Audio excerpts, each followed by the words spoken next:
സുഹൃത്തുക്കളെ, നമുക്ക് വളരെ പരിചയമുള്ള ഒരു ഉപമയാണ് മുടിയനായ പുത്രൻ്റെ ഉപമ.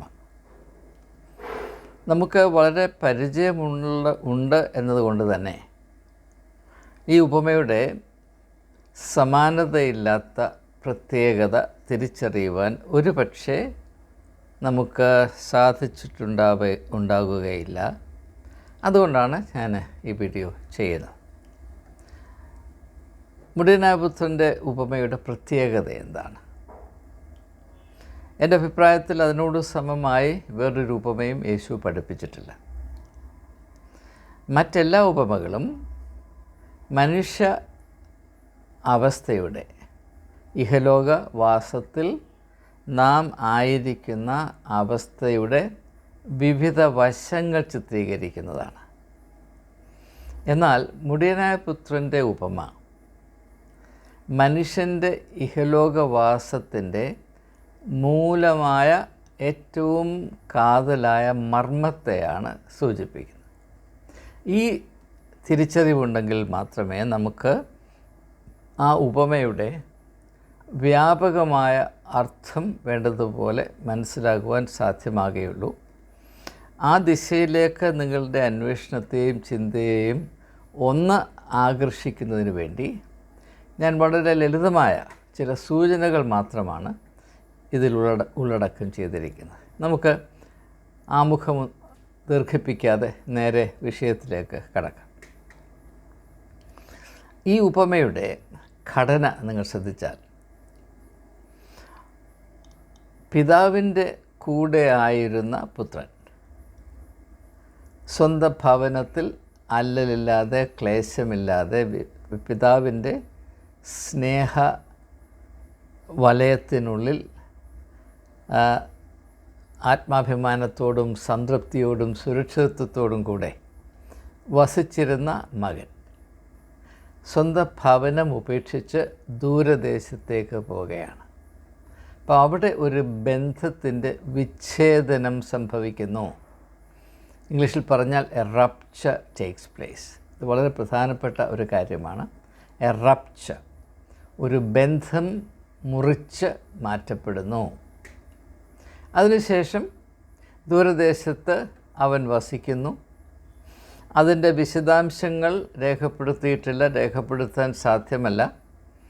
അതിൻ്റെ അനുഭവ തലങ്ങൾ അവർണ്ണനീയമാം വിധത്തിൽ അനേകമാണ്. അതുകൊണ്ട് തന്നെ എല്ലാറ്റിനെയും ഉൾക്കൊണ്ടുകൊണ്ട് ഒരൊറ്റ പ്രസ്താവനയിൽ അത് സമൃദ്ധമായി ഉൾക്കൊള്ളിച്ചിരിക്കുകയാണ്.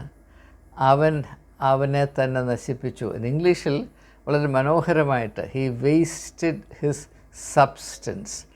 സബ്സ്റ്റൻസ് എന്ന് പറഞ്ഞാൽ അവൻ്റെ ഭൗതികമായ സമ്പത്ത് എന്ന് മാത്രമല്ല അർത്ഥം. അതുണ്ടെങ്കിലും അതിനേക്കാൾ അപ്പുറമായി അവൻ്റെ മനുഷ്യത്വം, അവൻ്റെ വ്യക്തിത്വം, അതിൻ്റെ എല്ലാ ഗുണങ്ങളും അവൻ നശിപ്പിച്ചു. അവനല്ലാതെയായി തീർന്നു. അല്ലെങ്കിൽ അവൻ്റെ മനുഷ്യത്വം മാരകമായ അപകടത്തിൻ്റെ വക്കിൽ ചെന്നെത്തി. He wasted his substance. ആ ഒരവസ്ഥയിൽ ചെന്നെത്തി. ഇനി മൂന്നാമത്തെ ഘട്ടം. ആദ്യത്തെ ഘട്ടം ഭവനത്തിൽ നിന്ന് ആ ഭവനത്തോടും പിതാവിനോടുമുള്ള ബന്ധം വിച്ഛേദിച്ച് അവൻ ദൂരദേശത്തേക്ക് പോകുന്നു. 2, ദൂരദേശത്തിലായിരിക്കുമ്പോൾ പലവിധമായ അനുഭവങ്ങളും അധപ്പതനങ്ങളും സംഭവിച്ച് അവൻ്റെ വ്യക്തിത്വം വലിയ അപകടത്തിൻ്റെ അല്ല മരണത്തിൻ്റെ വക്കിൽ എത്തുന്നു. മൂന്നാമത്തെ ഘട്ടമോ, അവൻ അവിടെ നിന്ന് എഴുന്നേറ്റ് അവനൊരു കാലത്ത് ഉപേക്ഷിച്ച് കളഞ്ഞ ആ ഭവനത്തിലേക്കും സ്നേഹനിധിയായ പിതാവിൻ്റെ സമീപത്തേക്കും മടങ്ങിപ്പോകുന്നു. അപ്പോൾ 3 ഘടകങ്ങൾ, 3 പാർട്സ്. ഇത് നമുക്ക് വ്യക്തമായി മനസ്സിലാക്കുവാൻ സഹായിക്കുന്ന ഒരു ഘടനയാണ് ഞാൻ സൂചിപ്പിക്കുന്നത്. ഇനി നാം മനസ്സിലാക്കേണ്ടത്, ഇവിടെയാണ് ഈ ഉപമയുടെ പ്രത്യേകതയുണ്ട് എന്ന് ഞാൻ പറയുവാൻ കാരണം അടങ്ങിയിരിക്കുന്നത്. മനുഷ്യൻ്റെ ഇഹലോകവാസം നിങ്ങൾ ശ്രദ്ധിച്ചാൽ ഇത് തന്നെയാണ് ഘടന എന്ന് നമുക്കറിയാം. ലോകത്തിലുള്ള എല്ലാ ചിന്താ പാരമ്പര്യങ്ങളും ആധ്യാത്മികമായ ബോധ തലങ്ങളും ചിന്തിക്കുന്നവരാകമാനവും മൃഗത്തേക്കാൾ കുറച്ചുകൂടെ സെൻസിറ്റിവിറ്റിയുള്ള എല്ലാവരും വലിയ പ്രയാസമൊന്നുമില്ലാതെ മനസ്സിലാക്കുന്ന ഒരു കാര്യം, നമ്മുടെ ജീവൻ്റെ ഉറവിടം ഈ ഭൗതികമായ ലോകമല്ല. നമ്മുടെ ജീവിതം ആരംഭിക്കുന്നത്, അല്ലെങ്കിൽ നമ്മുടെ ജീവൻ്റെ സ്രോതസ്സ് അഭൗമമായ ഒരു തലത്തിലാണ്. Our life does not originate in the material world. It has its origin in a world beyond the material. അതിന് യാതൊരു സംശയവുമില്ല. അപ്പോൾ അങ്ങനെയുള്ള ഒരു തലത്തിൽ അതിനെപ്പറ്റി നമുക്ക് വ്യക്തമായ ധാരണയില്ല. എന്നാൽ അങ്ങനെ ആയിരുന്നു എന്ന ഓർമ്മ നമുക്കുണ്ട്. ആ ഓർമ്മ ആരംഭിക്കുന്നത്, അതാണ് ഏറ്റവും മഹനീയമായ കാര്യം, ആ ഓർമ്മ ആരംഭിക്കുന്നത് നമ്മുടെ പിറവിക്ക് മുൻപേയാണ്. This memory goes back to a stage before our birth in this world. നാം ഈ ലോകത്തിൽ നമ്മളുടെ ജീവിതം എന്ന് പറയുന്ന യാത്ര ആരംഭിക്കുന്നതിന് മുൻപുള്ള ഘട്ടത്തെ പറ്റിയുള്ള ഒരോർമ്മ നമുക്കുണ്ട്.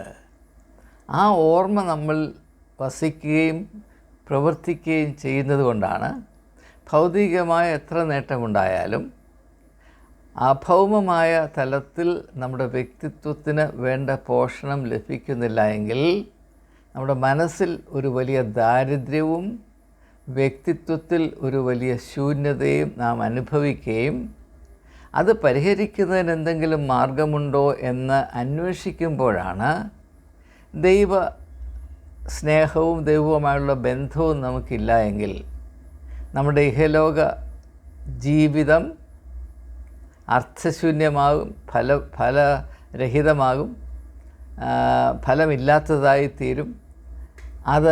അതിൻ്റെ വില ഇടിഞ്ഞു പോകും എന്ന് നാം തിരിച്ചറിയുന്നു.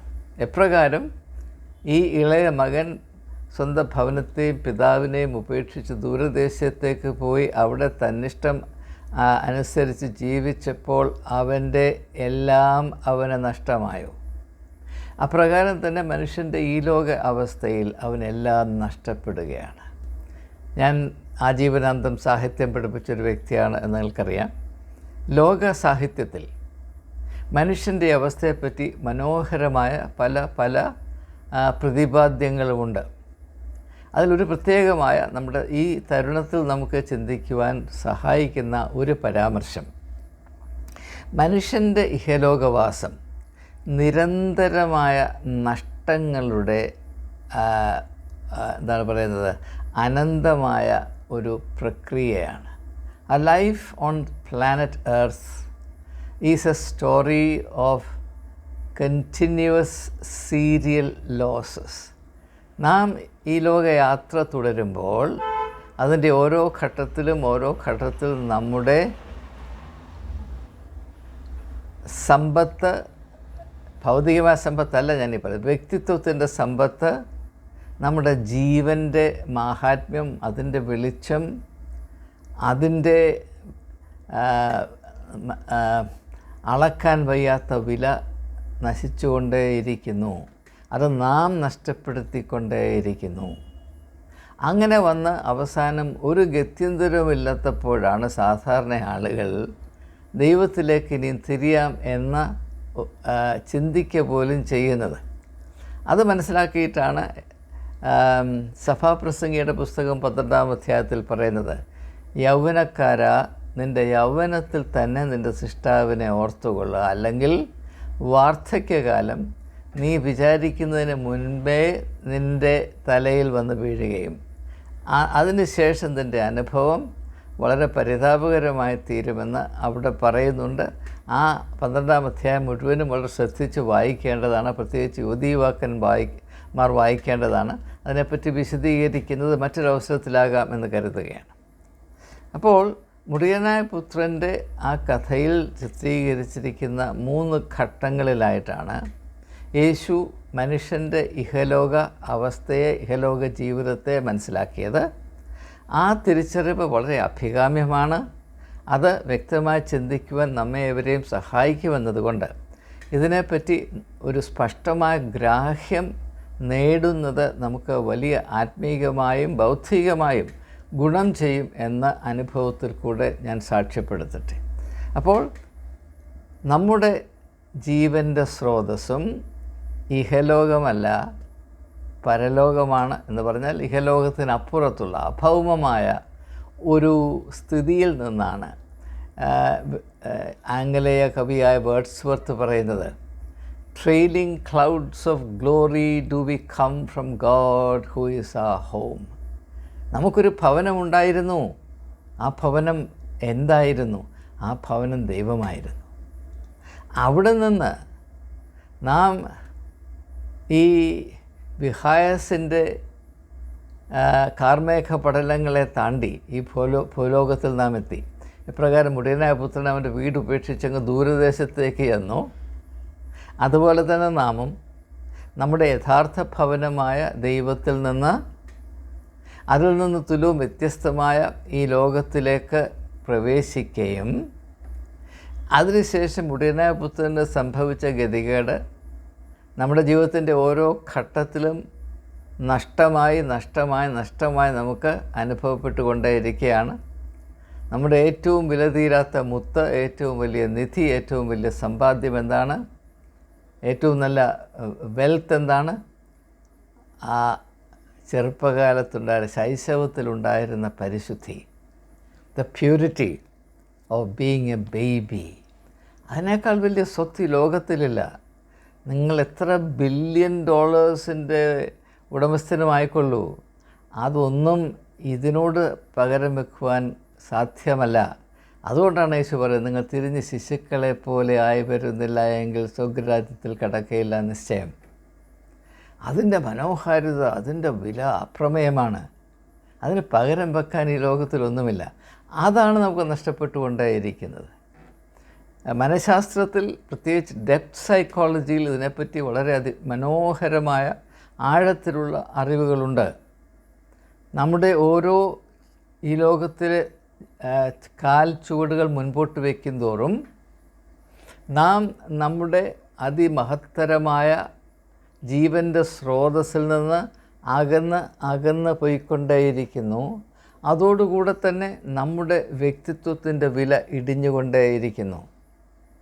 നമ്മുടെ വ്യക്തിത്വത്തിൻ്റെ വില നമ്മുടെ ജീവൻ്റെ സ്രോതസ്സായ ദൈവത്തോട് നാം എത്ര അടുത്തിരിക്കുന്നു അല്ലെങ്കിൽ എത്ര അകലത്തിലായിരിക്കുന്നു എന്നതിനെ മാത്രം ആശ്രയിച്ചാണ് ഇരിക്കുന്നത്. മറ്റൊന്നും ഇവിടെ ബാധകമല്ല. മുടിയനാപുത്രൻ്റെ അനുഭവത്തിൽ അവൻ പിതാവിനെ വിട്ട് ദൂരദേശത്ത് പോയി പന്നുകളുടെ ഇടയിലിരിക്കുമ്പോൾ അവന് വ്യക്തിപരമായ എന്ത് വിലയാണുള്ളത്? അവൻ സ്വത്തുകാരനായിരുന്നു, ധനവാനായ യുവാവായിരുന്നു. അതൊക്കെ പണ്ട്, അത് പറഞ്ഞിട്ട് കാര്യമില്ല. ഇപ്പോൾ നിൻ്റെ അവസ്ഥ എന്താണ്? നീ പന്നുകളുടെ മധ്യത്തിലിരുന്ന് പന്നുകൾ കഴിക്കുന്ന വാളവിര കൊണ്ട് വയർ നിറയ്ക്കുവാൻ വിശക്കുകയാണ്. നിൻ്റെ അവസ്ഥ ഏതാണ്? ഈ ലോകത്തിൽ ആരും പറയാത്ത, എല്ലാവരും ഇത് കടിച്ചു പിടിച്ചുകൊണ്ടിരിക്കുകയാണ്. പക്ഷേ സത്യം പറയാൻ ആരെങ്കിലും ധൈര്യപ്പെട്ടാൽ അവർ പറയും, പന്നിയുടെ മധ്യത്തിലിരുന്ന് വാളവിര കൊണ്ട് വയർ നിറയ്ക്കാൻ മോഹിച്ച ആ യുവാവിൻ്റെ പോലാണ് എൻ്റെ അവസ്ഥ. ഈ ലോകത്തിലെ എൻ്റെ അവസ്ഥ ഇതാണ് എൻ്റെ സത്യം. ആരോടും തുറന്നു പറയാൻ ഞാൻ ധൈര്യം കാണിക്കാതെ ഞാൻ മൂടി വെച്ചുകൊണ്ടിരിക്കുന്ന എൻ്റെ ജീവിതത്തെപ്പറ്റി, എന്നെപ്പറ്റിയുള്ള സത്യം ഇതാണ് എന്ന് നമുക്ക് സമ്മതിക്കേണ്ടി വരും. എന്നാൽ ഇവിടെയാണ് സുവിശേഷത്തിൻ്റെ ആഹ്ലാദത്തിൻ്റെ മാറ്റുലി. ആകാശം മുട്ട ഉയരുന്നത് എന്താണ്? അത് നമ്മുടെ അന്തിമമായ അവസ്ഥയല്ല. പിന്നെയോ അവിടെ നിന്ന് നമുക്കൊരു മടക്കയാത്രയുണ്ട്. നാം എവിടെ നിന്ന് വന്നു അവിടേക്ക് നമുക്ക് തിരിച്ചു പോകാൻ അവകാശമുണ്ട്. ആ മടക്കയാത്ര, അതിൻ്റെ വഴിയാണ് യേശു പറഞ്ഞല്ലേ, ഞാൻ തന്നെ വഴിയും സത്യവും ജീവനുമാകുന്നു. യേശു ഏതർത്ഥത്തിലാണ് നമുക്ക് വഴിയാകുന്നത് എന്ന് തിരിച്ചറിയുവാൻ ഏറ്റവും ഉതകുന്ന, ഏറ്റവും സഹായിക്കുന്ന ഒരു അറിവാണിത്. നാം ദൂരദേശത്തായിരുന്നു. അവിടെ നാം നാശത്തിൻ്റെ നെല്ലിപ്പലക കണ്ടു. അപ്പോൾ സ്വന്തം ഭവനത്തെപ്പറ്റിയുള്ള ഓർമ്മ വന്നു. നമ്മുടെ ഉറവിടം ഇതൊന്നും ആയിരുന്നില്ല. നമ്മുടെ യഥാർത്ഥ വ്യക്തിത്വം, നമ്മുടെ ജീവൻ്റെ മർമ്മം, അതിൻ്റെ സ്വഭാവം, അതിൻ്റെ വില, അതിൻ്റെ വെളിച്ചം, അതും ഇതുമായിട്ടും ഈ ദൂരദേശത്തെ അനുഭവങ്ങളുമായിട്ട് യാതൊരു ബന്ധവുമില്ല. അതുകൊണ്ട് ഞാൻ എൻ്റെ ഭവനത്തിലേക്ക് മടങ്ങിപ്പോകും. അങ്ങനെ മടക്കയാത്രയ്ക്കുള്ള വഴിയാണ് യേശു. നമ്മുടെ ജീവൻ്റെ സ്രോതസ്സിലേക്കുള്ള എല്ലാ വ്യക്തികളുടെയും ആത്മാവിൻ്റെ അഗാധതയിൽ അവർ അനുഭവിക്കുന്ന വലിയ ദാഹം, ഭവനത്തിൽ എനിക്ക് മടങ്ങിപ്പോകണം. ആ ഭവനത്തിലേക്കുള്ള മടക്കയാത്രയുടെ വഴിയാണ് നസ്രയനായ യേശു. അതിമനോഹരമായ ഒരവകാശബോധം അത് നമുക്ക് നൽകുന്നില്ലേ? എന്നെ കേൾക്കുന്ന പ്രിയമുള്ളവരെ, മനുഷ്യ ജീവിതത്തിൻ്റെ ഘടനയാണ് യേശു ഒരു ചെറിയ ഉപമയിൽ അതിമനോഹരമായി ചിത്രീകരിച്ചിരിക്കുന്നത്. ഈ അർത്ഥത്തിൽ ഞാനിത് വായിക്കുമ്പോൾ ഞാൻ അത്ഭുത പരതന്ത്രനായി പോകാറുണ്ട്. സന്തോഷം കൊണ്ട് ഞാൻ എന്നെ തന്നെ മറന്നു പോകാറുണ്ട്. ഞാൻ അത്ഭുതപ്പെട്ട് മിഴിച്ചിരുന്നു പോയിട്ടുണ്ട്. അപ്പോൾ ഈ ഒരു ഘടന നിങ്ങൾ ശ്രദ്ധിക്കണം. അപ്പോൾ ഇത് സാഹിത്യത്തിൽ പോലും പറയുന്നുണ്ട്. ഇപ്പം ബേഡ്സ്വർത്ത് പറയുന്നത്, ഇമ്മോർട്ടാലിറ്റി ഓർഡിനകത്ത് പറയുന്നത്, നാം ജനിക്കുമ്പോൾ ഇവിടെ ഒരു നക്ഷത്രം പിറക്കുന്നു, പക്ഷേ ഈ നക്ഷത്രം മറ്റൊരു ലോകത്തിലായിരുന്നു. അവിടെ അത് അസ്തമിച്ചപ്പോഴാണ് ഇവിടെ അത് ഉദിച്ചത്. ഇവിടെ നാം പിറന്നപ്പോൾ, ഒരു നക്ഷത്രം ഉദിക്കുന്നത് പോലെ നാം ഇവിടെ പിറന്നപ്പോൾ, ഈ നക്ഷത്രം മറ്റെവിടെയോ ശോഭിച്ചു കൊണ്ടിരുന്നു. അവിടെ അത് അസ്തമിച്ചത് കൊണ്ടാണ് ഇവിടെ അത് തന്നെ ഉദിച്ചത്. അവിടെ അസ്തമിച്ച നക്ഷത്രമാണ് ഇവിടെ ഉദിക്കുന്നത്. നിൻ്റെ ഭവനം ഇതല്ല, നിൻ്റെ ഭവനം ഈ ലോകമല്ല, ഇവിടെ നിനക്ക് ശാശ്വതമായൊരു ഭവനമില്ല, നിൻ്റെ ഭവനം ദൈവമാകുന്നു. ആ തിരിച്ചറിവാണ് ആത്മീയതയുടെ ആണിക്കല്ല് എന്ന് എന്നാൽ കഴിയുന്ന സർവ്വ കഴിവും ശക്തിയും ഊന്നലും ഉപയോഗിച്ച് ഞാൻ പറയട്ടെ. ആ ഒരു സ്രോതസ്സിലേക്ക് മടങ്ങിപ്പോകുക എന്നതാണ് ഒരു വ്യക്തിക്ക് ഈ ലോകത്തിൽ പ്രാപിക്കാവുന്ന ഏറ്റവും വലിയ അനുഗ്രഹം. ആ അനുഗ്രഹപ്രാപ്തിക്കുള്ള വഴി യേശുവാണ്. ഈ വലിയ തിരിച്ചറിവത്രേ ഈ മുടിയനായ പുത്രൻ്റെ ഉപമ എന്ന് നാം പറയുന്ന ആ ഒരു വലിയ കാവ്യാത്മകമായ ആ ഒരു സർഗാത്മക സൃഷ്ടിയിൽ യേശുവിൻ്റെ മനസ്സിൽ മാത്രം ഉദിക്കാവുന്ന ഈ അതിമനോഹരമായ സമാനതയില്ലാത്ത ഈ ഒരു സൃഷ്ടി, സാഹിത്യ സൃഷ്ടി എന്ന് പറഞ്ഞാൽ പോലും നാം അതിനെ അപമാനിക്കുകയാണ്. അത്ര മനോഹരമാണ്. അത് വേണ്ടതുപോലെ തിരിച്ചറിയുവാൻ, അതിൻ്റെ ഘടനയോട് അനുബന്ധമായി നമ്മുടെ ഓരോരുത്തരുടെയും ജീവിത അവസ്ഥയെ ചിന്തിക്കുവാൻ, പ്രത്യേകിച്ച് നമുക്കൊരു മടക്കയാത്രയുടെ ആവശ്യമുണ്ട്. അത് സൂചിപ്പിച്ചുകൊണ്ടാണ് യേശു തൻ്റെ പരസ്യ ശുശ്രൂഷയുടെ ആരംഭത്തിൽ പറയുന്നത്, ദൈവരാജ്യം സമീപിച്ചിരിക്കാൻ മാനസാന്തരപ്പെടുവീൻ, മടക്കയാത്രയ്ക്ക് സമയമായി. മടക്കയാത്രയ്ക്ക് സമയമായി. ആ മടക്കയാത്ര 2024 നമ്മുടെ ഏവരുടെയും ആഹ്ലാദവും ആശ്വാസവും ആവേശവുമാകട്ടെ എന്ന് മാത്രം പ്രാർത്ഥിച്ചുകൊണ്ട് വാക്കുകൾ ഉപസംഹരിക്കുന്നു. ഈ വർഷമാകമാനവും അതിനെ അനുബന്ധമായി കിടക്കുന്ന അനേക വർഷങ്ങളും ദശകങ്ങളും യേശുവാകുന്ന വഴിയിൽ സഞ്ചരിപ്പാനും അങ്ങനെ നാം എത്തേണ്ടിടത്ത് എത്തിച്ചേരുവാനും ഏവർക്കും ഇടയാകട്ടെ എന്ന് ഒരിക്കൽ കൂടെ ആശംസിച്ചുകൊണ്ട് വാക്കുകൾ ഉപസംഹരിക്കുന്നു.